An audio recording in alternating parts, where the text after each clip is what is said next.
তাহলে কি হলো, যে বিষয়টাকে আপনাকে আমি এতক্ষণ যাবৎ বুঝাতে চাইলাম যে তাবলীগ করতে হবে, কথা বলতে হবে কোরআন এবং কি থেকে, সুন্নাহ থেকে। কবরে প্রশ্ন হবে কোরআন এবং সুন্নাহ থেকে। যদি কোরআন এবং সুন্নাহ দিয়ে মানুষ জীবন গড়ে তাহলে কি কুসংস্কার থাকবে? থাকবে না। এবার আমার আরেকটা হাদিস, আমার আগের আলোচক আলোচনা করলেন বোধহয় দোয়া নিয়ে, দোয়া নিয়ে। তো বিষয় হচ্ছে হুযায়ফা রাদিয়াল্লাহু তাআলা আনহু বলেন, রাসূল সাল্লাল্লাহু আলাইহি সাল্লাম বলেছেন, কোন জাতি যদি আল্লাহ সুবহানাহু ওয়া তাআলার হককে প্রচার করার ব্যাপারে তার মুখটাকে বন্ধ করে নেয়, হক কথা জানার পরেও যখন সে তার মুখটাকে বন্ধ করে নেয়, সে সমাজে বিদাত সৃষ্টি হয়ে যায়, তখন আল্লাহ সুবহানাহু ওয়া তাআলা নিজ দায়িত্বে ওই জাতির উপরে গজব প্রেরণ করেন। তখন এলাকার সমস্ত মানুষ দোয়া করেও ওই দোয়া আসমান পর্যন্ত যায় না। হাদিস তিরমিজির। একটা হাদিস যদি আজকে চাপায়ের মানুষকে বোঝাতে পারি, দিন রাত আপনি সম্মিলিত মোনাজাত করছেন, করেন না? কথা বুঝেন আমার, করেন কিনা? দিন রাত সম্মিলিত মোনাজাত করছেন, আরে মসজিদে তো করছেন, মানুষটা মারা গিয়েছে তারপরে করছেন। আচ্ছা করেন, আমি আপনার সম্মিলিত মোনাজাত বন্ধ করতে আসিনি। আমি বলতে চাইছি যে আল্লাহর কাছে চাইলে তো সরাসরি দোয়া কবুল হয়। আল্লাহর কাছে চাইলে সরাসরি কি হয়? দোয়া কবুল হয়। তো আল্লাহর কাছে চাইলে দোয়া কবুল হয়, তো আপনি যে আল্লাহর কাছে চাইলেন, আল্লাহর দোয়া যে আসমান পর্যন্ত পৌঁছালো না, আপনি কি বুঝতে পারেননি যে আপনার সমাজে অন্যায় চলছে? নাহলে হাদিসের কি করবেন? আল্লাহ যে নিজ দায়িত্বে গজব পাঠাচ্ছেন, আপনাদের মধ্যে আমাদের মধ্যে যে ইউনিটি নাই, তার কারণটা কি বুঝতে পারেননি? তার কারণটা হচ্ছে কোরআন এবং সহিহ সুন্নাহ থেকে আপনি আমি দূরে। সবাই নিজেদের পকেটের কথা আমরা নিয়ে ব্যস্ত, সবাই নিজেদের পকেটের কথা নিয়ে আমরা ব্যস্ত। জি, নইলে আপনার দোয়া কেন কবুল হবে না? দোয়া তো কবুল হওয়ার কথা ছিল, কিন্তু আপনার দোয়া কবুল হয় না। জাবের রাদিয়াল্লাহু তাআলা আনহু বলেন, রাসূল সাল্লাল্লাহু আলাইহি সাল্লাম বলেছেন, আল্লাহ সুবহানাহু ওয়া তাআলা বলছেন, জিবরাইল, জি বলেন, যাও তো চাপায়ের মানুষকে উল্টে দিয়ে আসো। জি, হাদিসে চাপায়ের মানুষ নাই, আপনাকে বোঝানোর জন্য বুঝেন। চাপায়ের মানুষকে মানুষ শুদ্ধ উল্টে দিয়ে আসো, চরম পাপে লিপ্ত রয়েছে। রাসূল সাল্লাল্লাহু আলাইহি ওয়াসাল্লাম যে নীতির কথা বলেছেন, সেই নীতিকে তোয়াক্কা করে নিজে ইঞ্জিনিয়ার হয়ে ও জাতিকে উল্টো পাল্টা কথা বোঝাচ্ছে, নিজের ধর্মের ব্যবসাকে টিকিয়ে রাখার জন্য নিজের পকেটের তৈরি হাদিস জাতির সামনে পেশ করছে, হককে মেনে নিতে পারে না। অতএব গোটা চাপায়ের মানুষকে উল্টে দিয়ে আসো, বাইহাকির হাদিস। তো এখন জিবরাইল আলাইহিস সালাম এসেছেন, এসে বলছেন, আল্লাহ চাপায় এসে দেখছি এক ব্যক্তি, দুই ব্যক্তি, হাদিসে এক ব্যক্তি এসেছে। আমি আপনাকে বোঝাচ্ছি, চাপায় এসে দেখছেন যে 5 জন ব্যক্তি খুব আল্লাহওয়ালা, দিন রাত সুবহানাল্লাহ আলহামদুলিল্লাহ জিকিরে ব্যস্ত, তাহাজ্জুদের সালাত আদায় করে, মানে পরেশগার, এ লেভেলের পরেশগার মানুষ, তারা যে এখানে আছে, আল্লাহ তাদেরকে বের করে কি আমি চাপায়ের মানুষকে উল্টে দেব? তুমি যে কমকে ধ্বংস করতে বলেছো, তুমি যে কমকে উল্টাতে বলেছো, এই 2-1 আলেমকে বের করে কি উল্টাবো? তখন আল্লাহ সুবহানাহু ওয়া তাআলা তাকে বলছে, জিবরাইল তাদের সহ উল্টাও। জি, তাদের সহ উল্টাও, তাদেরকে দিয়েই শুরু করো। কেন? কারণ হকের ব্যাপারে, আমার হকের ব্যাপারে, আমি আল্লাহর হকের ব্যাপারে জাতির সামনে তার মুখটা বন্ধ ছিল। কিসের ভয়ে জানি না, কিসের লোভে জানি না। আছে না কিছু মানুষ দেখবেন এরকম আছে, বাবা অত ফিতনার দরকার নেই। কালকে সকালবেলায় উঠে এই এলাকার বহু মানুষ এই কথা বলবে যে জলসা দিলা সম্মিলিত মোনাজাতের ব্যাপারে আলোচনা করার কি দরকার ছিল? বলবে না? এই কথা বলবে, আপনি দেখে নিন, মিলে নিন। তারপরে আবার কত বড় জাহেল আমরা, কত বড় জাহেল। তারপরে আবার কি বলবে জানেন? আমি এটা জানি, এটা বলবে, কারণ এই রোগের ট্রিটমেন্ট তো করছি রাতের পর রাত। এই রোগের ট্রিটমেন্ট করছি তো আগে অ্যান্টিবায়োটিক এমনি আপনারা হাতে দিয়ে আসছি, এখন খাবেন না, কিন্তু বুঝেননি কথা? অ্যান্টিবায়োটিক এমনি আপনাকে দিয়ে যাচ্ছে, এখন খাবেন না। কারণ এখন কেন খাবেন? যখন এই আমার অসুখটা দেখবেন সমাজে, তখন অ্যান্টিবায়োটিকটা দিবেন, মানে এক্সট্রা ডাক্তারে দেয় কিনা? যদি না শুকায় ঘাটা আপনার অ্যান্টিবায়োটিক ইউজ করেন। তো শাইনুর রহমান অ্যান্টিবায়োটিক দিছে, এবার রোগটা কি দেখা দেবে কালকে সকালবেলা চায়ের দোকানে। আরে চায়ের দোকান মানে তো মিনি সংসদ ভবন। তো ওই মিনি সংসদ ভবনে কি বলবে জানেন? বহুত আলেম ওলেমা আছে, অমুক আছে তমুক আছে, তারা চা পান বিড়ি জর্দা সিগারেট খেতে খেতে বলবে, আরে সবই যে ভুল বলে গেল রে, আমাদের বাপ দাদা কি কম বুঝতো নাকি? পৃথিবীর সবচেয়ে সেরা দলিল কি? আমাদের বাপ দাদা কি কম বুঝতো? এটা যে বলবে আমি গ্যারান্টি, আপনি স্ট্যাম্প পেপার নিয়ে আসলে আমি সই করে দেব, তবে এটা যে বলবে তখন এই অ্যান্টিবায়োটিক, বুঝেননি? এক শ্রেণীর মানুষ কি বলবে, এতদিন আমাদের বাপদাদা ভুল করলো, তাহলে বলে যাক শাইনুর রহমান বলুক আমার বাপ জাহান্নামী, আমাদের পুরোপুরি সবাই জাহান্নামী। যে কথাও তো কঠিন, সবাইকে জাহান্নামে পাঠিয়ে দেবো, হয় নাকি? এটা কেমন কথা? এটা কেমন কথা? আমি তো আর ফজলুল করিম না যে ওই আমার লোককে শুধুমাত্র জাহাজে করে পার করব, এটা তো পারি না আমি। তো তখন এই শ্রেণীর লোকরা এই কথা বলবে, আমাদের বাপদাদাকে এতদিন ভুল করেছে। তখন আর পাঁচটা মানুষ, ইভেন চায়ের দোকানদার, ও সকালবেলা ভোরবেলায় যায়, ও ভোরের 3টের সময় উঠে চায়ের দোকান খোলে, আর রাত্রি 11টার সময় আসে। ও দুনিয়ার কিছু বোঝে না, ওই চা পাতা আর ওই চিনি ছাড়া যে কিছুই বুঝে না। ওর লাইফে হচ্ছে 3টার মধ্যে সীমাবদ্ধ। সে বলবে জি জি ঠিক বলেছেন গো, ও বলবে এক ওয়াক্ত সালাত আদায় করে না, আবার দোকানে টিভি রেখেছে, জানেও না যে হারাম টিভি রেখে ওই ইনকাম করা। এবার ও ইন্ডিয়ান আমাদের দেশের গান চালায়, আমাদের দেশের সিনেমা চালায়, আর টুপিওয়ালা দাঁড়িয়েওয়ালা লোকরা ওখানে দেখে, মানে ওটা ওয়াজিব মাগরিবের পর। আছে না এরকম দৃশ্য? আমি জানি না আপনার এলাকা আছে কিনা। জি, তো এবার ওরা যে এই কথা বলবে, তো আল্লাহ সুবহানাহু ওয়া তাআলা পৃথিবী সৃষ্টি করলেন, সংবিধান পাঠালেন, আল্লাহ কি জানেন না যে চাপায়ের লোকজন কেমন মাল? জানেন না? আল্লাহ জানেন বিধায় আল্লাহ কি করলেন, এই যে মিনি সংসদ ভবনে যে কথাগুলো হবে, সেই কথাগুলোর ব্যাপারে আল্লাহ সুবহানাহু ওয়া তাআলা এখানে লিখে দিলেন। এখন এখানে লিখে দিলেন বলতে গিয়ে যে আমি একটু বিপদে পড়ে গেলাম, একটু আপনাকে বুঝাই। রাস্তায় দেখবেন উঁচু নিচু জায়গা থাকে, উঁচু নিচু, কি বাম্পার বলেন না? চিরকাল শুনে আসছেন বাম্পার কিনা? আমি বলছি বাম্পার বলে কোনো শব্দ ইংরেজিতে নাই। বাম্পার বলে কোনো শব্দ ইংরেজিতে নাই। কথাটা হচ্ছে বাম্প। কি বাম্প? যেমন আপনাকে যদি আমি এখন বলি যে বলেন তো আপনি লাদেনকে চিনেন কিনা, মানে টিভিতে দেখেছেন, পত্রিকা দেখেছেন, সবাই হাত তুলবেন জি দেখেছি আমরা। দেখিনি? আমরা দেখেছি। আমি বলছি আল্লাহর কসম করে বলছি আপনারা কেউই লাদেনকে দেখেননি। আপনি দেখেছেন ওসামাকে, লাদেনের বেটাকে। আমাদের মাইন্ড সেটআপটা দেখেন, ঠিক না? আমরা দেখেছি ওসামা বিন লাদেন, লাদেনের বেটাকে, অথচ লাদেন মানে ওসামাকে মনে করি, ঠিক না? আপনি যেমন সাইকেলকে পাম্প দিতে যান, ওই দোকানে গিয়ে বলেন যে ভাই একটু পাম্পারটা দেন, জি না, পাম্পার যে পাম্প করে তাকেই বলা হয়। মানে আপনি পাম্পার, আমি পাম্পার, যদি পাম্প করি ওই মেশিনটার নাম হচ্ছে পাম্প মেশিন, আপনাকে বলতে হবে পাম্প মেশিনটা দিন। এগুলো হচ্ছে সামাজিক ভুল করি কিনা আমরা? তো সামাজিক ভুল হতে হতে হতে মানুষ কোরআনে ভুল করে ফেলেছে। দেখেন লেখা আছে কোরআন শরীফ, কোরআনুল করিমের 56টা নাম আল্লাহ সুবহানাহু ওয়া তাআলা দিয়েছেন। 56টা নাম জাতির পছন্দ হয়নি, তার মধ্যে ঢুকিয়েছে কোরআন শরীফ। দেখেন মানুষ কত কারিগর, বাপরে বাপ। চাপাই নবাবগঞ্জের মানুষ নকশি কাঁথা বিক্রি করে, সেই সাথে সাথে দেখেন কত ডিজাইনার, বাবারে বাবা। আল্লাহর কোরআনুল করিমের মধ্যে ও লিখে দিয়েছে কোরআন শরীফ। কে বললো কোরআন শরীফ বলতে হবে? কোরআনুল করিম খালি কোরআন মাজিদ 56টার উপরে নাম রয়েছে, আর আমি কোরআন পর্যন্ত ছাড়িনি।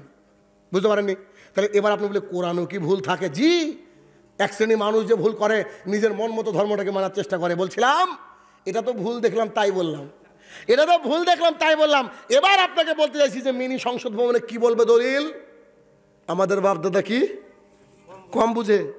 আমাদের বাপদাদাকে এতদিন ভুল করে গিয়েছে। আমার হাতে কোরআনুল করিম রয়েছে। সূরা বাকারা সূরা নম্বর 2 আয়াত নম্বর 170, সূরা মাইদা সূরা নম্বর 5 আয়াত নম্বর 140, সূরা আরাফ সূরা নম্বর 7 আয়াত নম্বর 70, সূরা লুকমান সূরা নম্বর 31 আয়াত নম্বর 6, 21, সূরা আম্বিয়া সূরা নম্বর 21 আয়াত নম্বর 53।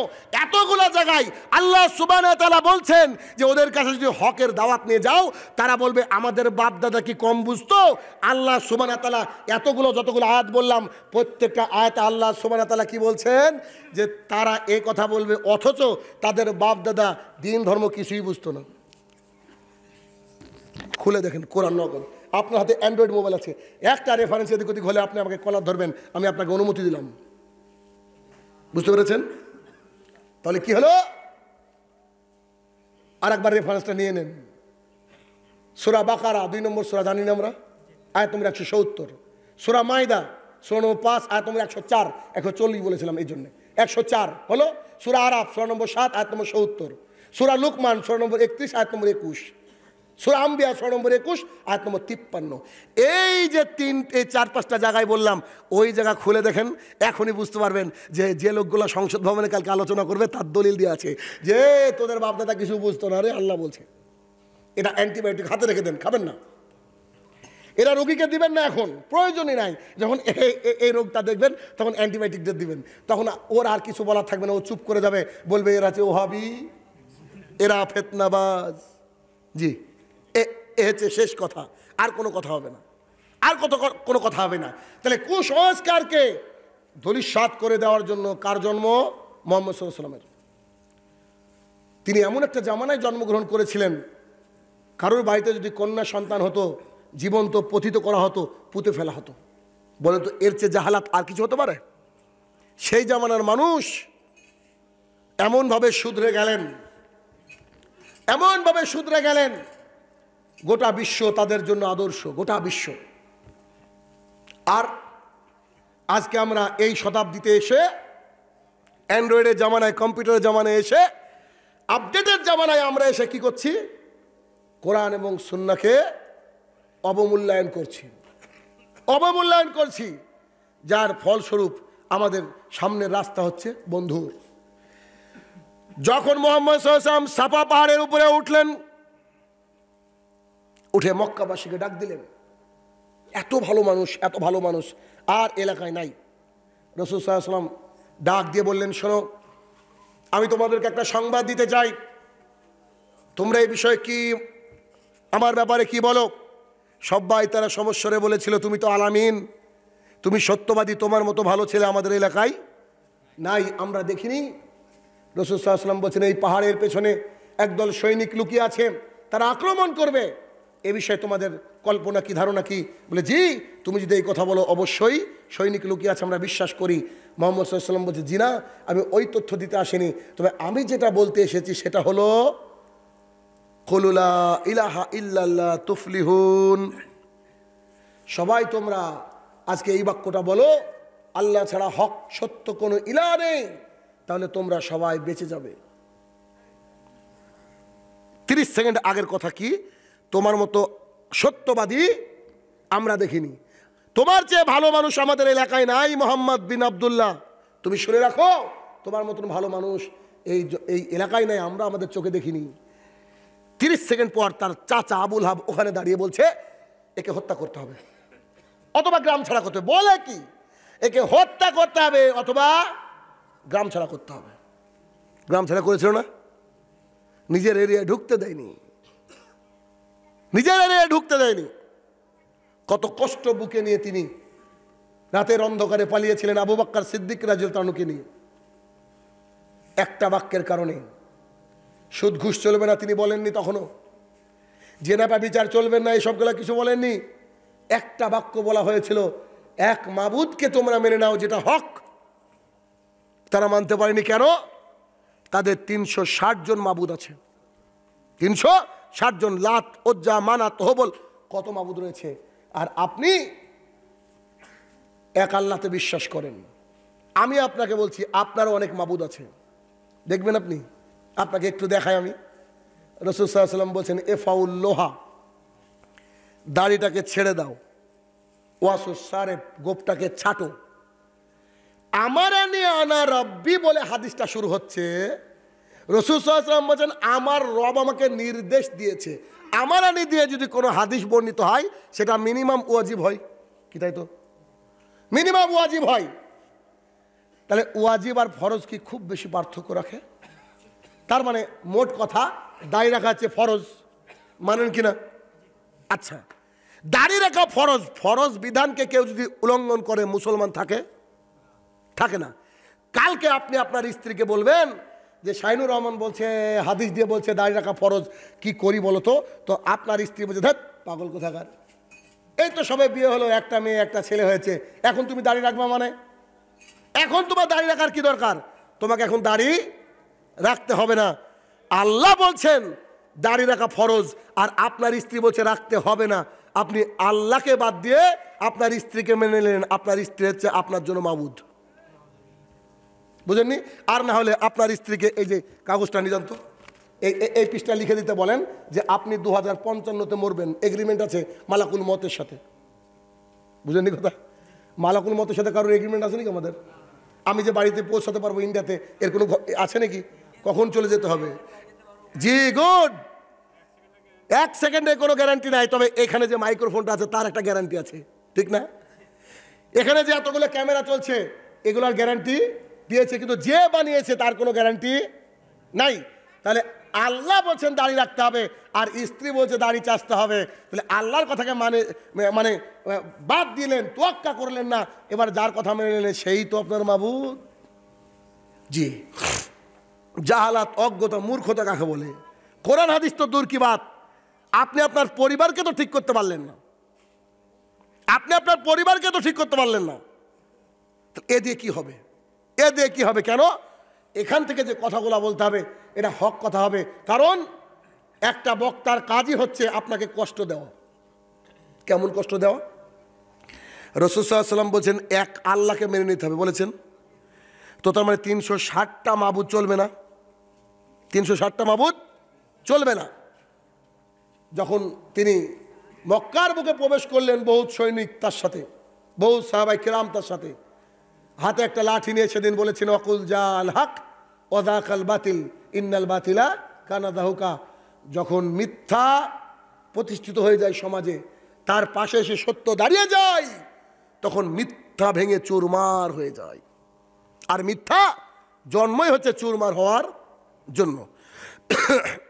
মিথ্যার জন্মটা কি? চুরমার হওয়ার জন্য। সেদিন তিনি মূর্তি ভেঙে দিয়েছিলেন, আর আজকে আপনার ঘরে আপনি মূর্তির লালন পালন করেন।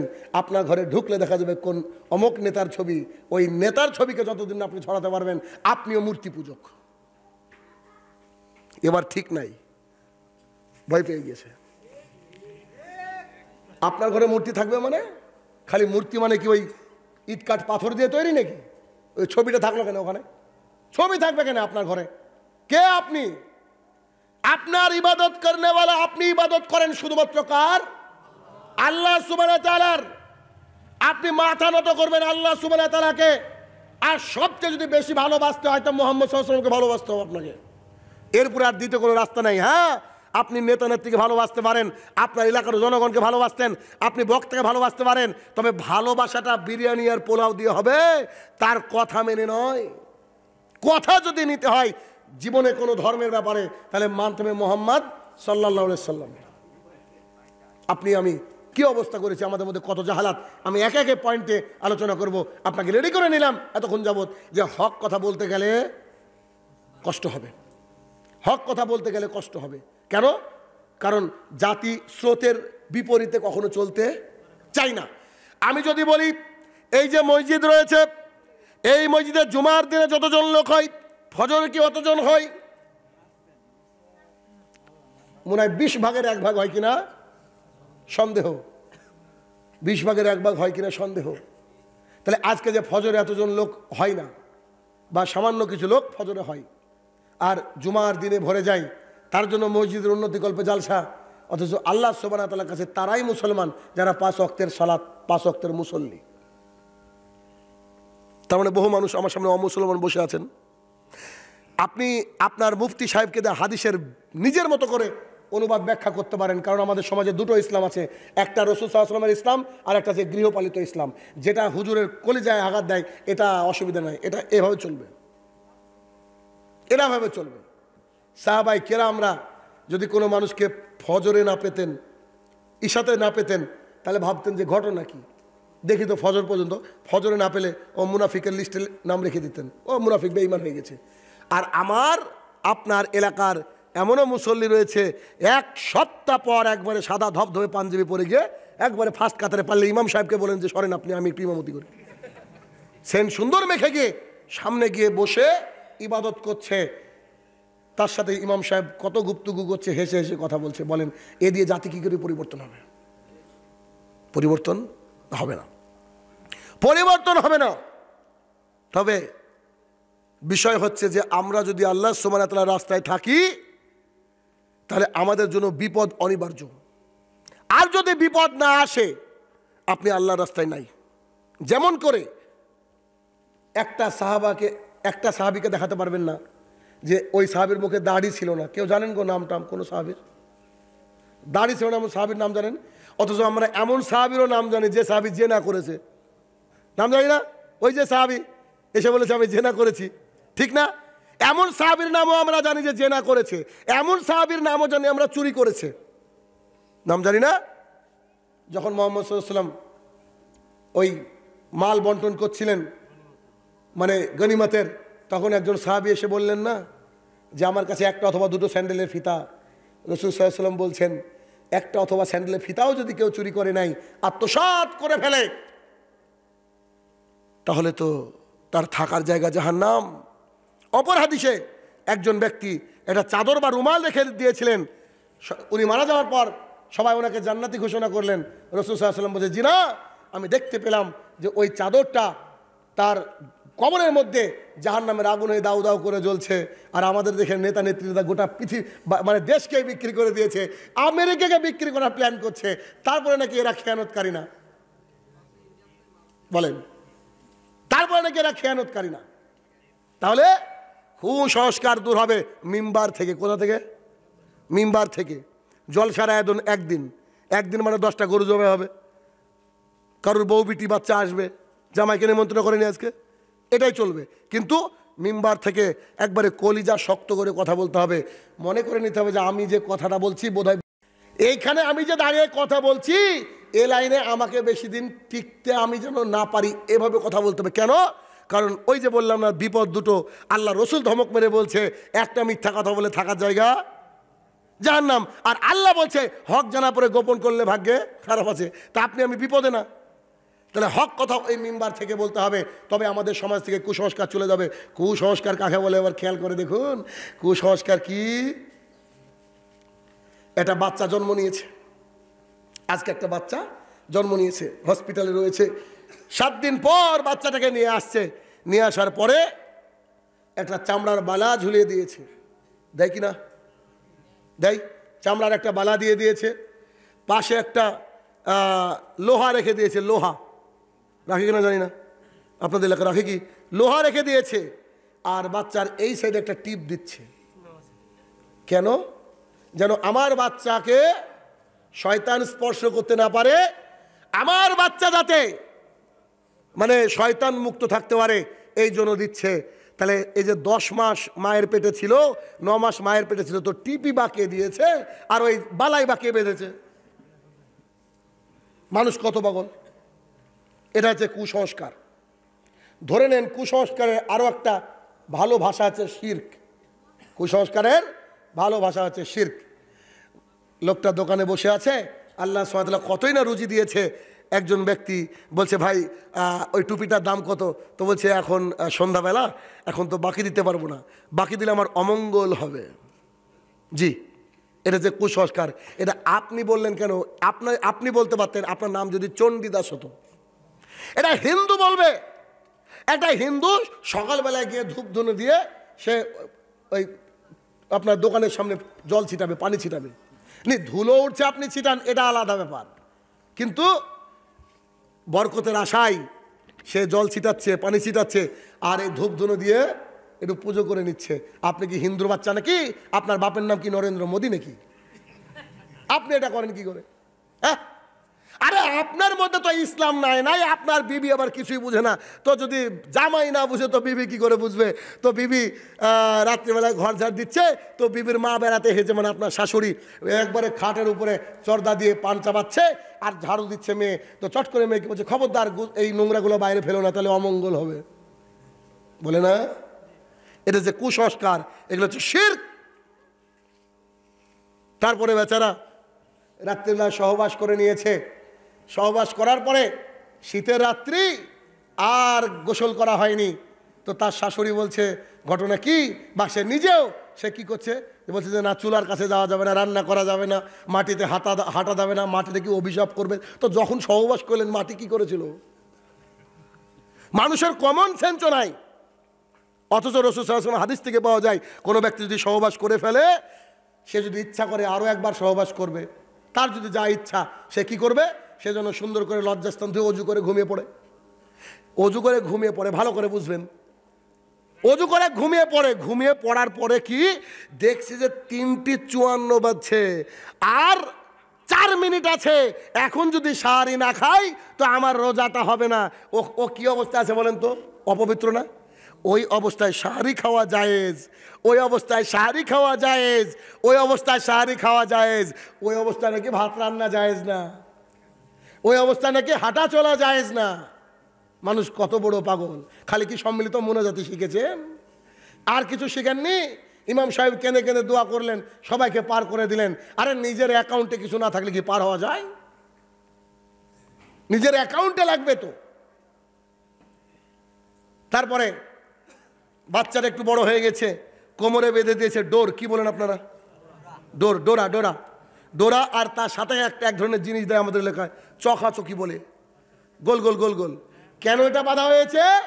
এটা বাঁধার কারণ হচ্ছে শয়তানের জন্য ক্ষতি না করতে পারে। অসুবিধা নাই, মানে আমার ছেলেকে হেফাজত করবে।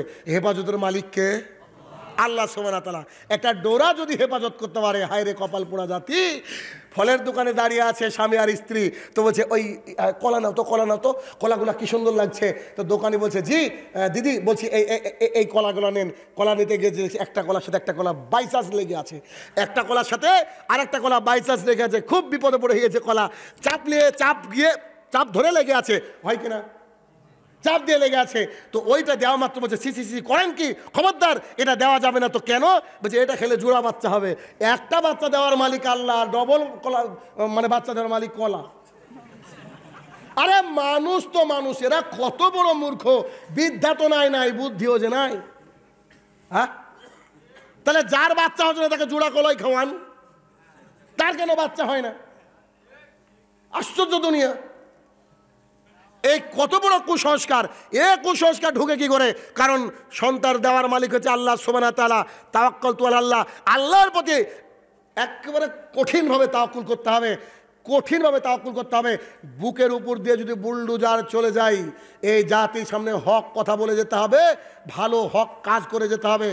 একটা কথা করোনা দেশের বাইরে গেলে বিপদ, আপনার জন্য বিপদ। আপনাকে আমি আমার ঘটনা দেখাই, একটা ছোট্ট ঘটনা, পয়েন্ট টু বি নোটেড। আপনি একটু খেয়াল করেন হাদিসের উপরে কি করে আমল করতে হয়। দেখেন, আমার স্ত্রী আমাদের বাড়ি থেকে ওর দাদার বাড়িতে যাচ্ছিল, একটা ক্যারি ব্যাগের মধ্যে মোবাইল নিয়ে। ক্যারি ব্যাগের তলাটা ফুটো ছিল, বুঝতে পারেনি। তো ক্যারি ব্যাগ থেকে মোবাইলটা পড়ে গিয়েছে কখন, তো ওই বাড়িতে গিয়ে আমাকে ফোন করতে গিয়ে দেখছে মোবাইল, নাউজুবিল্লাহ, মোবাইল হারিয়ে গিয়েছে। তো মোবাইল হারিয়ে গিয়েছে, তো এবার মেয়ে মানুষদের কাজ যেটা হয় বুঝতে পারছেন। তো আর 5টা মেয়ে বলছে কি খুঁজছো? আরে আল্লাহু আকবার, এই মোবাইলটা কোথায় পড়ে গিয়েছে, কি ঘটনা ঘটলো, আল্লাহ কি অবস্থা হলো। যদিও ছোট মোবাইল, অল্প দাম, তো এখন কি করব, কি করে ফোন করব। তো একজন পাশ থেকে বলছে দাঁড়াও, তোমার মোবাইল নাম্বারটা বলো তো। এই নাম্বার। ফোন দিচ্ছে তো সুইচ অফ, মানে পাকা মালি পেয়েছে, বুঝতে পারেনি? সুইচ অফ মানে ও দিবে না। তো সুইচ অফ হয়েছে, সুইচ অফ হয়েছে। তো পাড়ার প্রতিবেশী মহিলাগুলো বলছে হায় হায় হায়, মেয়েটা কী করলো রে, কী করলো রে। তো এই করতে করতে ওই দাদা, ওর যে দাদার বাড়ি, ওই দাদার বাড়ির পাশে হচ্ছে মসজিদ, যে মসজিদ থেকে সুন্দর করে আমাদেরকে তাড়িয়ে দিয়েছে, বুঝতে পারেননি? হক কথা বলার জন্য যে মসজিদ থেকে আমাদেরকে সুন্দর করে তাড়িয়ে দিয়েছে। তাড়িয়ে দেওয়ার ঘটনা শুনবেন নাকি? আপনাকে 30 সেকেন্ড দেখাই। আমাকে বলছে, আমি যখন আমিন বলছি জোরে, কয়েকজন ছেলে হয়েছে, তো নামাজের মধ্যে সভাপতি না সেক্রেটারি, ও বলছে আসতে রে। দিন রাত ও খালি নামাজ বাদ দিয়ে সব সময় বিড়ি খাই, নামাজের টাইমটুকু বাদ দিয়ে সব সময় বিড়ি খাই, মানে মিস্টার ইবলিসের বাপও। তো ও বলছে আসতে রে। সলাৎ শেষ হয়ে গিয়ে বলছে কি শুরু করলি রে ফেতনা তোরা, কি ব্যাপার? আমি বললাম জি ওই যে সহি মুসলিম শরীফ দেখা যাচ্ছে, ওটা নিয়ে আসেন, দলিল দিচ্ছি। পরের দিন গিয়ে দেখছি মুসলিম শরীফই নাই। এটা হচ্ছে জাহালাত, দেখেন তো কি করেছে, একে দুয়ে করতে করতে যখন আমার কাছে ফোন গেল, আমি বললাম যে বাড়িতে চলে আসো, খালাস একটা মোবাইল হারিয়ে গিয়েছে, আল্লাহ সুবহানাহু ওয়া তাআলা এর মাধ্যমে কোনো বারাকা দান করবে আমাদেরকে, অথবা এই মোবাইলের মাধ্যমে কাউকে জাহান্নামে দেবে, তো আল্লাহর সিলেকশন, তুমি চলে আসো, অসুবিধা নাই। রাত্রিবেলায় ছেলেকে শোয়ানোর জন্য যখন মশারি টাঙাচ্ছি, দেখছি হঠাৎ করে বড় মসজিদ থেকে ঘোষণা আসছে, বলছে শাহিনুর রহমানের একটা মোবাইল হারিয়ে গিয়েছে, যদি আপনারা কেউ পেয়ে থাকেন হয় আমাদের মসজিদে অথবা তার বাড়িতে পৌঁছে দিয়েছেন। তো তখন এই বাক্য দুবার বলেছে, ঘোষণা করেনি কি আপনাদের এলাকায় এরকম যে আমার গ্যাস লাইটার হারিয়ে গিয়েছে, সিগারেট খাওয়ার পাচ্ছি না, জি ছাগল হারিয়ে গিয়েছে ধলোটা, হ্যাঁ একসাথে 3টি কালার ওই ছাগল হারিয়ে গিয়েছে, একটা শিং আছে একটা শিং নাই। তো যাই হোক এভাবে ঘোষণা করছে, ঘোষণা শেষ হয়ে যখন গিয়েছে তা আমি এইরকম সুরে বলছি, এভাবে বলছি, আল্লাহ শাহিনুর রহমান যেন মোবাইলটা না পাই। তা আমার স্ত্রী হট করে উঠে বলছে, বলো কি গো, শাহিনুর রহমান মোবাইলে না পারে? আরে এটা তোমার মোবাইল, তো তোমার মোবাইলের ব্যাপারে ঘোষণা আছে। আমি কনফার্ম তো যেটা আমার মোবাইল, কিন্তু আমি এটা বললাম। তো বলছে কেন? আমি বললাম আমি ব্যক্তিগতভাবে আমার গবেষণায় আমি 13খানা হাদিস জানি, বুখারী, মুসলিম, আবু দাউদ, তিরমিজি, নাসাইতে রাসূল সাল্লাল্লাহু আলাইহি ওয়াসাল্লাম বলেছেন যে যদি মসজিদ থেকে কোনো কিছুর ঘোষণা হয়, হারিয়ে যাওয়া কোনো বস্তুর ঘোষণা হয়, তুমি যদি শোনো তো তুমি তার জন্য বদদোয়া করো, তুমি বলো সে যেন অমুক জিনিস না পায়, ওটা শাহিনুর হোক আর ওর বাপ হোক, আল্লাহ রসুলের হাদিসের উপর আমল করেছি। বুঝতে পেরেছেন আমার কথা? জি, হাদিস কোরআন মানতে গেলে কি করে মানতে হবে? এভাবে মানতে হবে। এভাবে মানি বলেই তো মজা পাই, হাত তুললে যে দোয়াটা কবুল হয়। কি করে হয়? আপনাকে সেই পুরনো স্মৃতি একটু দিয়ে দিই, যদিও এখানকার যতজন মানুষ আছে সোশ্যাল মিডিয়ায় সবাই জানে একটা ঘটনা, দ্বিতীয়টা জানে না, দুটো ঘটনা অ্যাডজাস্ট করে আপনাকে একটু আমি দেখাই, খেয়ালটা করেন। আমি আর আমার স্ত্রী খাটের উপরে শুয়ে শুয়ে হট করে ফেসবুক স্ক্রল করতে গিয়ে দেখছি একজন বক্তা খুব হুঙ্কার দিয়ে কথা বলছে। আমি বললাম বাপরে বাপ, এই বক্তার সাথে যদি আল্লাহ ওয়াজ করে নিত কতই না ভালো হতো। নাম হচ্ছে আব্দুর রাজ্জাক বিন ইউসুফ। কতই না ভালো হতো এই বক্তার সাথে যদি একদিন বক্তৃতা করতে পেতাম। এটা আমার মনের আকাঙ্ক্ষা, মনের ইচ্ছা। এই কথা বলে মোবাইলটা রাখলাম, হয়তো আধ ঘন্টা বা 1 ঘন্টা হয়েছে, ঠিক অতটা মনে নাই। এমতো অবস্থায় হঠাৎ করে একটা মোবাইলের রিং বেজে উঠলো, সবসময় ফোন আসতেই থাকে। আমি বললাম আসসালামু আলাইকুম। বলছে ওয়ালাইকুম সালাম। বলছিলাম ডোমকুল থেকে নজরুল সাহেব বলছি। জি বলেন হুজুর। মাঝে মধ্যে পীর সাহেব বলি ওনাকে আমি, মানে মজা করে আর কি। বলেন হুজুর ঘটনা কি? তো বলছে একটা ডেট দিতে হবে, 31শে ডিসেম্বর। আমি বললাম জি ডায়েরিটা দেখি ডেট ফাঁকা আছে কিনা। তো বলছে নজরুল সাহেব বলছে ডেট ফাঁকা থাকবে না, মানে কোথাও যদি ফাঁকা না থাকে তো ফাঁকা করে নিতে হবে। তা আমি বললাম যে আচ্ছা ঠিক আছে দেখি দাঁড়ান। তো ডায়েরিটা দেখতে দেখতে বলছে প্রধান বক্তা আব্দুর রাজ্জাক বিন ইউসুফ, দ্বিতীয় বক্তা শাহিনুর রহমান, তৃতীয় বক্তা রাহুলকে নিয়ে যায় কিনা। আমি বললাম জি 100% ফাঁকা আছে, আপনি মারেন লিখেন তাড়াতাড়ি। ফাঁকা নাই মানে একটু আগে দোয়া করলাম, আল্লাহ কবুল করে নিয়েছে। তো চোখ দিয়ে পানি চলে আসলো, চোখ দিয়ে পানি চলে আসলো। আল্লাহু আকবার। আরে ভাই আলেম হতে হবে এইরকম নাকি? হক কথা বলা। যখন ওনার সাথে আমি সাক্ষাৎ করলাম, সালাম দিলাম, তো মনে হলো যেন আমাকে কত বছর আগে থেকে চিনে। এইটা ওনার ব্যবহার, এইটা ওনার ব্যবহার কতদিন আগে থেকে যেন চিনে। আর এই যে সালাফি কনফারেন্সে বক্তৃতা শোনেননি আমার? জি, তার কিছুদিন আগে রাত্রিবেলায় আমি বলছি আল্লাহ কত বড় বড় মাহফিলে আমি বক্তৃতা করি, তো বাংলাদেশে তো যাবো ভাবছি, দেখা যাক কি করা যায়। যদি সালাফি কনফারেন্সে একবার দাওয়াত হতো তো আলহামদুলিল্লাহ ভালো হতো। পরের দিন রবিবার, শনিবারে আমি একটা ব্যাচকে পড়ে এসে এই কথাটা আমি আর আমার স্ত্রী দুজনেই ওই একইভাবে শুয়ে শুয়ে বলছি আল্লাহ গো সালাফি কনফারেন্সে যদি একবার দাওয়াত পেতাম অন্তত ভালো লাগতো। কেন? অনেক আলেম ওলামারা আসে তাদের সান্নিধ্যের জন্য, লাখ লাখ জনতা হয় তার জন্য না, আলেম ওলামাদের সাথে একটু থাকলে সময়টা ভালো কাটবে, এই জন্য যদি দাওয়াত পেতাম কতই না ভালো হতো। ওখান থেকে আমার বাড়ির থেকে 52 কিলোমিটার দূরে আমার একটা চেম্বার আছে, একদিন আমি ট্রিটমেন্ট করি, একদিন ওখানে বসি। তো ওখানে গিয়ে আমার যে অ্যাসিস্ট্যান্ট আছে তো সে সমস্ত কিছু মুছে দিয়েছে, টেবিল চেয়ার মোছার পরে বসার পরে তো নেটটা অন করে দিয়েছি মেসেঞ্জারে। প্রথমে কি মুনির বিন মুজাহিদ বলে একজন ভাই ওখানে নক দিয়ে বলছেন আসসালামু আলাইকুম, আবদুল্লাহ বিন আব্দুর রাজ্জাক ভাইয়ের তরফ থেকে বলছি, ওস্তাদজি বলেছে এবার আপনাকে 2টো মাহফিলে চাই। বুঝেননি? রাত্রেবেলায় ভাবলাম পরের দিন দাওয়াত, সঙ্গে সঙ্গে আবু এসি ভাইকে ভাইয়ের নাম্বারটা দিয়ে বললাম ওনার সাথে যোগাযোগ করেন। উনি আমার বাংলাদেশের শিডিউলটা একটু দেখছেন। তো আলহামদুলিল্লাহ পোস্টারও হয়ে গিয়েছে, একটা বক্তৃতা শেষ। আবার আল্লাহ যদি বাঁচিয়ে থাকে তো নারায়ণগঞ্জে ইনশাল্লাহ দেব। বক্তৃতা যখন করলাম 12টা 45 আমাকে দেওয়া হয়েছিল। 12:45 প্ল্যান করে সাজানো হয়েছে যে শাইনুর রহমানের বক্তৃতা শুনলে তো মানুষ পেচ্ছাপও করে না, ডায়াবেটিসের রোগীও বসে থাকে, তো মানুষকে একটু হুঙ্কার দিতে হবে, তো লোকজনকে জাগিয়ে তুলতে হবে। যেই বক্তৃতা শুরু করেছে আলহামদুলিল্লাহ এত চিৎকার চেঁচামেচি দিয়ে জনগণ আমাকে ভালোবাসা দিয়েছে। বক্তৃতা শেষে যখন গাড়িতে উঠবো, আব্দুল্লাহ বিন আব্দুর রাজ্জাক বুকে জড়িয়ে ধরে বলছে, আব্বুর সাথে দেখা না করে যেতে পারবেন না। আমি বললাম আপনার আব্বুর সাথে দেখা করতে হবে। আর ওদিকে আমার রাজশাহীতে ছোট খালা বলছে, মামা তুমি যদি আমার বাড়িতে না আসো সম্পর্ক থাকবে না, লেন এবার ঠেকান। তা আমি বললাম কি করব, আমি তো একটা গাড়ি করেছি যাওয়ার জন্য। তিনি নিজের গাড়ি আমাকে দিয়ে বললেন ভোরবেলা আব্বুর সাথে দেখা করে তারপরে যাবেন। তারপরে আমি বাড়িতে চলে গেলাম, ঘুম তো আর আসে কি, ওই রকম অবস্থা। তারপরে যখন আসলাম ফজর আব্দুল্লাহ ভাইকে ফোন দেওয়া হলো, তিনি আসলেন, উস্তাদজি একটু সময় নিয়ে বেরিয়ে আসলেন, যার সাথে হ্যান্ডশেক করতে চাচ্ছি সেই বুকে জড়িয়ে ধরে, এটা বোধহয় ভালোবাসা না নাকি, বুকে জড়িয়ে ধরে আমার জন্য দোয়া করলেন। শেখের জন্য ছোট একটা উপহার এনেছিলাম, আলহামদুলিল্লাহ গ্রহণ করলেন। এত আমি খুশি হয়ে গেলাম, অন্তরাত্মা শান্তি হয়ে গেল। কেন? আল্লাহ সুবহানাহু ওয়া তাআলা মানুষকে ওই দিকে ধাবিত করে মানুষ যা চায়, মানুষ যা চায়। আরও যে কত আলেমের সাথে কত ঘটনা ঘটেছে ওটা তো আপনাকে অন্য কোনো দিন শোনাবো। আপনাদের এখানে আবার 29 তারিখে আসছি, ঠিক না? কোথায় গোটা? বারোঘরিয়া মহারাজপুর আবার আসছি ইনশাল্লাহ, ওদিনও অন্য কোনো ঘটনা আপনাকে শোনাবো। বলছিলাম আমি আমার দোয়াটা যে আল্লাহ এভাবে কবুল করে আপনাকে বলছি, তবে আমাকে পিস সাহেব বানিয়েন না, বুঝেননি? মানে আল্লাহকে বললে যেন আল্লাহ শোনে, আল্লাহকে বললে যেন আল্লাহ শোনে। তো শোনার পেছনে কারণটা কি? কারণ যে থাকে এরকম, এ দেখেন এরকম কারণ। শাহিনুর রহমান একটা ডিগ্রি করছে, ইন্ডিয়াতে বলে ডিএলএড, যেটা করলে প্রাইমারি স্কুলে শিক্ষক হওয়া যায়। তো আমি বিভিন্ন ক্যাটাগরির ছেলে মেয়েদেরকে পড়াই, ইংরেজির শিক্ষক আমি। তো ইংরেজি পড়াই, যারা চাকরি পাবে আর্মি থেকে শুরু করে আবগারি বিভিন্ন ধরনের গ্রুপ, প্রাইমারি হাই, সমস্ত টিচাররা বিভিন্ন লেভেলের শিক্ষকরা, হবু শিক্ষকরা আমার কাছে পড়ে। তাদের কলিজার টুকরা আমি আমার কাছে ইংরেজি তারা পড়ে। আপনাদের দেশের বহু মানুষ আমার ক্লাস করে অনলাইনে, তো তারা আমার কাছে পড়ে। তো তাদেরকে আমি এই যে পড়াই, এই যে পড়ানোর মধ্যে দিয়ে যে ইসলামটাকে আমি কি করে এক্সপোজ করি, ইসলামটাকে যে কি করে বলি, আপনি যদি আমার একটা ক্লাস দেখেন তো বুঝতে পারবেন। আমাদের টার্গেটটা কি? পৃথিবী দেখেছি মানে কুসংস্কারকে মুক্ত করব, আর আমাদের অরিজিনাল ইসলামটা কি করব? জাতির সামনে পেশ করব। এতে কি আমাদের লজ্জা হওয়ার দরকার, যে দ্বিধাবোধ থাকার দরকার? কারণ আমরা কার কথা বলছি?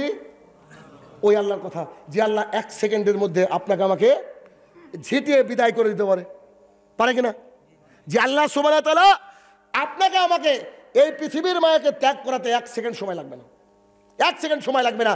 আর আমরা ওই আল্লাহ সুবহানাহু ওয়া তাআলার নাফরমানি কি করছি? দিন রাত করছি, দিন রাত। তো এবার আমি শখ করলাম যে আমি ডিএলএড করি। ডিএলএড করতে 80,000 টাকা খরচ, 90,000 টাকা খরচ, 1 লাখ টাকা খরচ, 1.5 লাখ টাকা, যার কাছে যত পাই আমি টাকা দিয়ে ফিস দিয়ে ভর্তি হয়ে যখন ডিএলএড করছি, ডিএলএড করতে করতে করতে শেষ পরীক্ষা বাকি, কটা বাকি? একটা পরীক্ষা। ধরেন 70-80,000 টাকা খরচ করেছি, ডিগ্রিটা হয়ে গিয়েছে। তো শেষ পরীক্ষার 2 দিন আগে একটা ম্যাডাম কলেজ থেকে ফোন করে বলছে 2,000 টাকা দিতে হবে। বললাম কেন? তো বলছে যে দিতে হবে, এটা সবাই দিচ্ছে। বলছি কেন? বলছে পরীক্ষার হলে প্রশ্নের উত্তর পৌঁছে যাবে, খালি দেখবেন আর কপি মারবেন। জি না, আমি তো এটা করি না, আমি যা পারি এটাই যথেষ্ট, আমি লিখবো। তো বলে জি না, এটা আপনাকে লিখেন অথবা না লিখেন, আপনি নেন অথবা না নেন, এটা আমাদের নিয়ম। তা বললাম এটার বোধহয় খুব ভালো বাংলা ভাষা ঘুষ। তো উনি আর কথা বলছেন না। তা বললাম যদি এটা আপনি করেন তাহলে আমি তো দুঃখিত, আমি তো পরীক্ষাটা দিচ্ছি না। বুঝে স্যার আপনি আপনার জীবনটাকে নষ্ট করবেন? ওনে রাখ, জীবন নষ্ট। 2,000 কেন, যদি 2 টাকা চাষ ঘুষ তা দিব না। বুঝতে পারেননি? যখন কোথাও হারাম কিছু দেখি, আমি শাহিনুর রহমান যদি কোটি টাকা ওখানে আমার থাকে, জি না কোটি টাকা নাই, উদাহরণ দিয়ে বলছি, আমার শাহিনুর রহমানের যদি অর্ধেক জীবন ওখানে কাটিয়ে থাকি, পেছন ফিরে তাকাবো না। যদি ওখানে শিরক বিদাত আর অন্যায় দেখি, তবে আমি মানুষ, আমি ভুল করব, এটাই স্বাভাবিক। ঠিক আছে? আমি মানুষ, আমি ভুল করবো, এটাই স্বাভাবিক। তবে আমি শরীয়তের ব্যাপারে এতটা কঠোর। ওই যে এখনই খাওয়া দাওয়া করছিলাম, তো একজন ভাই বলছে কি খেলেন গো আপনারা 3-4 জন মিলে, কি খেলেন? ভাত যে ফোরালোই না, ভাত যে খেলেই না। আমি মনে মনে বললাম সব জায়গায় হুজুর শরীয়ত মানে, খালি খাবার ব্যাপারে মানে না কেন? আল্লাহ রসুল যে 4 ভাগের 1 ভাগ, হাদিসটা জানেন না? আর বলছি না, তো হুজুর সব জায়গায় করে, আমি আর ওই হুজুর না জনাব, আমি একটু ভিন্ন শ্রেণীর মাল। কারণ এই যে এতগুলা ক্যামেরা এখানে রয়েছে, এখানে রেকর্ড হোক না হোক, আমার সমস্ত কথা কোথায় রেকর্ড হচ্ছে? আল্লাহর কাছে। আল্লাহ সুবহানাহু ওয়া তাআলা কোরআনুল কারীমের মধ্যে বলছেন যে প্রত্যেকটা জিনিস একদিন আল্লাহ সুবহানাহু ওয়া তাআলার কাছে সাক্ষী দেবে। প্রত্যেকটা জিনিস একদিন আল্লাহ সুবহানাহু ওয়া তাআলার কাছে সাক্ষী দেবে। বলছিলাম যে সমস্ত কিছুকে ত্যাগ করে যদি আপনি হক কথাকে মেনে নিতে পারেন, তাহলে আপনি আল্লাহর কাছে যা চাইবেন আল্লাহ দিবেই দিবে, আল্লাহ দিবেই দিবে। আমি সব কথাই ইনশাল্লাহ বলি, এখানে ইনশাল্লাহ বললাম না কেন বলেন তো? হক মানলে যে আল্লাহ আপনাকে দিবে, যে মানলেই যে দিবে। কিন্তু আমরা বুঝতে পারিনি বিষয়টা, আমরা বুঝতে পারিনি। এই জন্য আমাদের সমাজটা কি কুসংস্কারচ্ছন্ন। আর এই কুসংস্কার, সুপারস্টিশন, শর্টস কামিংস, এইগুলো আমাদের সমাজে রয়েছে বলে আমাদের যে আলেম ওলামাদের দায়িত্ব, এগুলা থেকে তারা পিছপা হয়ে আছে। তাদের কর্তব্য থেকে তারা যখন পিছপা হয়ে আছে, তাদের অবস্থা এরকম। আপনাকে আমি কি করে বোঝাবো এখন বলেন? যে আপনি বলছেন আমার সমাজটা সুন্দর, আমার সমাজটা এই থাকে ওই থাকে, এই দল আছে সেই দল আছে, সবাই আমরা মিলিয়ে চলি। আচ্ছা, সবাই যদি মিলিয়ে চলেন, তাহলে মিলিয়ে চলার সময় এর বউ ও দেখবে, ওর বউ এ দেখবে, এই সিচুয়েশন হওয়া কি জায়েজ? বুঝেননি বোধ আমার কথা? আচ্ছা, পর্দা করা কি ফরজ না? আল্লাহ সুবহানাহু ওয়া তাআলা কোরআনুল কারীমের মধ্যে বলছেন, ওয়াকারনা ফি বুয়ুতিকুন্না ওয়ালা তাবাররাজনা তাবাররুজাল জাহিলিয়াতিল উলা। এই মহিলারা শোনো, তোমরা বাড়ির মধ্যে থাকো, তোমরা তোমাদের নিজেকে কভার করো। যদি জাতি সামনে দিয়ে হাঁটো, তাহলে তোমরা কি করো না, ওই যে যেসব জাহিলিয়াতের যুগের মহিলারা ছিল ওই রকমভাবে তুমি নিজেকে এক্সপোজ করো না। তাহলে আজকে মহিলাদের জায়গা কোন দিকে হয়েছে? বামে। আজকে ওই বামে যতগুলো মহিলা এসেছে সবাই বুরখাওয়ালি। কি গো, কথা বলেন না কেন? আচ্ছা, আপনাদের এই যে এলাকা কি নয়ন শুকা বিশ্বাসপাড়া, তো এই নয়ন শুকা বিশ্বাসপাড়ায় কত % মহিলা বুরখা পরে? মানে 100-তে কতজন পরে আর কি? হ্যাঁ, আর পাড়ায় সবাই ওর কি নাকি মাহরম? মানে বাজার যাওয়ার সময় সবাই বুরখা পরে, কিন্তু পাড়ায় সবাই মাহরম। খালি হুজুরগুলো একটু বিপদে। দেখবেন এক শ্রেণী মহিলার আছে, দাড়িওয়ালা টুপিওয়ালা লোক দেখলেও আবার নিজেকে ঢাকে, আর দেবর দেখলে খুলে দেয়। ঠিক না? খেয়াল করেন আপনি? খেয়াল করে দেখবেন, মানে খুলে দেয় এর অর্থ খুলে দেয় না, আপনাকে দেখলে দাড়িওয়ালা ঢাকছে আর ওকে দেখলে ঢাকছে না, তার মানে তো খুলে দিল। হ্যাঁ রে, সমাজ আমাদের কি সমাজ! এই সমাজ আল্লাহর কাছে পরিত্রাণ কি করে পাবে? আব্দুল্লাহ ইবনে মাসউদ রাদিয়াল্লাহু তাআলা আনহু বলেন, রাসূল সাল্লাল্লাহু আলাইহি সাল্লাম বলেছেন, সালাসাতুন কাদ হারাম আলাইহিম মিন জান্নাহ। 3 শ্রেণী মানুষের জন্য জান্নাত হারাম। হারাম মানে কি কোনো চান্স আছে নাকি?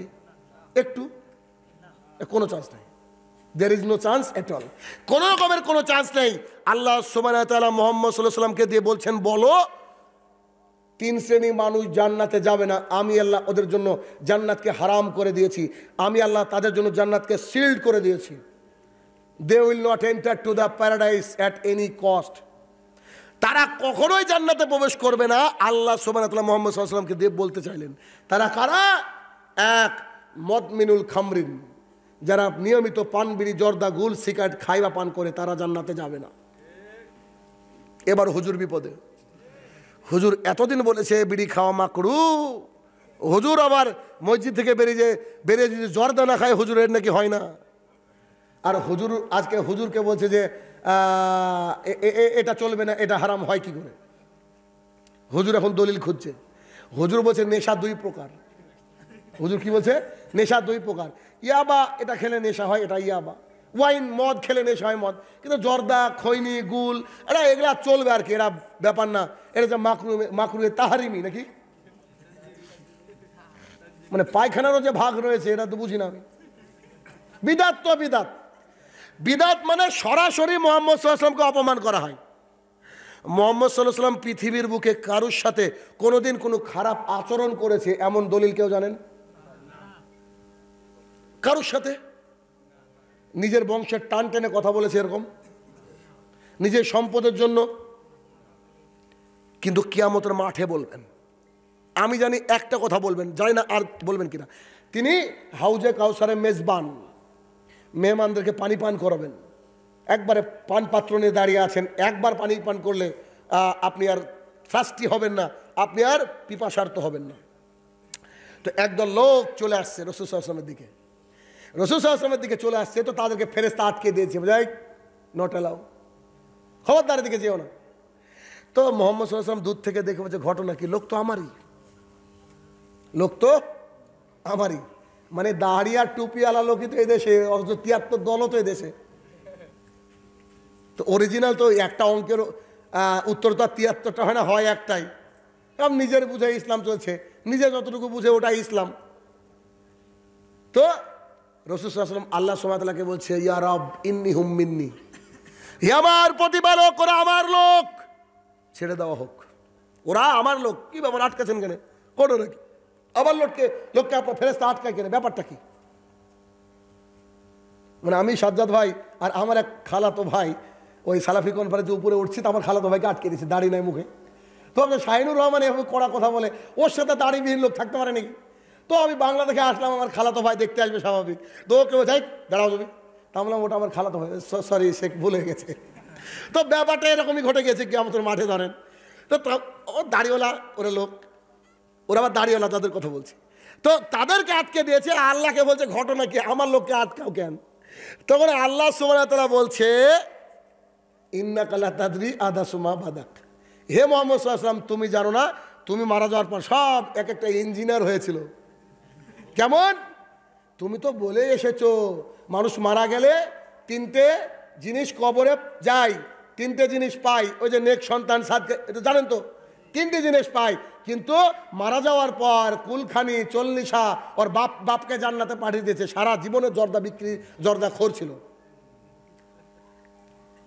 তুমি বলে এসেছিলা তাবিজ ব্যবহার চলবে না, মান তাল্লাকা তামিমা ফাকাদ আশরাকা, যে ব্যক্তি তাবিজ ঝুলালো ওই ব্যক্তি শিরক করলো। মুসনাদ আহমদ 4 নম্বর খণ্ড 256 নম্বর পৃষ্ঠা। হুজুরের কাছে তাবিজের ফ্যাক্টরি ছিল।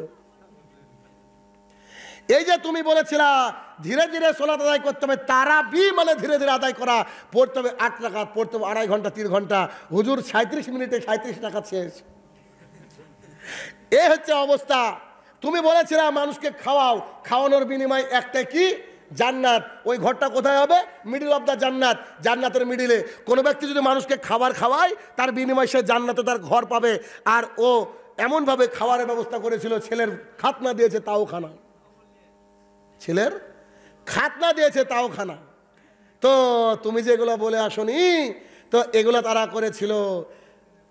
আমি এতদূর হাদিস পড়ে ভাবলাম দয়ার নবী মায়ের নবী, তাও বলবে আল্লাহকে আল্লাহ ক্ষমা করা যায় না। তো তখন মুহাম্মদ সাল্লাল্লাহু আলাইহি ওয়াসাল্লাম কি বলছে জানেন? সুকান লিমান গায়রাবাদি, গেট আউট ফ্রম হিয়ার। জি, দিন রাত যারা ইবাদত করেছে মসজিদে, যারা আপনার আমার চেয়ে বেশি সালাত আদায় করেছে, যারা আপনার আমার চেয়ে বেশি সিয়াম পালন করেছে, যারা আপনার আমার চেয়ে বেশি ইবাদত করেছে, তাদেরকে মুহাম্মদ সাল্লাল্লাহু আলাইহি ওয়াসাল্লাম কি বলবে? গেট আউট ফ্রম হিয়ার, চলে যাও, দূরে চলে যাও আমার কাছ থেকে। জি জনাব, সেদিন বিপদে পড়ে যাবেন। মুহাম্মদ সাল্লাল্লাহু আলাইহি ওয়াসাল্লাম যতটুকু বলেছে অতটুকু কেন আমি আপনি মানতে পারি না? রাসূল সাল্লাল্লাহু আলাইহি ওয়াসাল্লাম যা যেভাবে বলেছেন তাই সেভাবে করতে হবে। এই জন্য তো উস্তাদ যে একটা কথা বলে যে পৃথিবীতে যেখানে যারা মানুষের মতকে উপেক্ষা করে শুধুমাত্র কোরআন এবং হাদিসের উপরে টিকে থাকে, তারাই আহলে হাদিস। দাঁড়িয়েছে কোনো মানুষ আহলে হাদিস হতে পারে না জনাব। নিজের বউ বেটিকে বেপর্দা রেখে কোনো মানুষ আহলে হাদিস হতে পারে না। আপনি যদি হানাফি হন, আপনি যদি শাফি হন, আপনি জামাত ইসলাম হন, আমার আপত্তি নেই, কিন্তু আপনার বউ বেপর্দা মানে আপনি বেহায়া। বুঝেননি? আপনি জর্দা খান মানে আপনি বেহায়া। বলছিলাম আটকে গিয়েছে এখানে।